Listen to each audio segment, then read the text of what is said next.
మన బాడీలో on an average 5.6 5.7 height ఉన్న వ్యక్తులలో 55 kg బరువు అన్నది నార్మల్.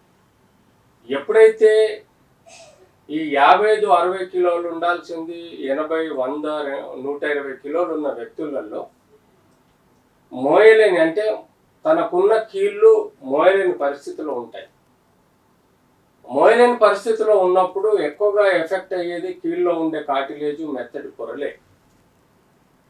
ఎందుకంటే అవి 55-60 కిలోల కన్నా ఎక్కువగా మోయలేవు. అలాంటిది డబుల్ ద వెయిట్ కానీ కొంత ఎక్కువ పర్సంటేజ్ ఆఫ్ వెయిట్ నువ్వు రోజు మోయటం వల్ల ఆ మెత్తటి పొరలు దెబ్బతినడం, అరగడం, పగిలిపోవడం, చీలిపోవడం, రంధ్రాలలాగా ఏర్పడడం అనేది జరుగుతుంది. దాన్ని మనం కీలవత ఉంటాం. సో ఆబ్వియస్గా ఈ ఒబేసిటీ అనేది mostly direct related, some times indirectly related.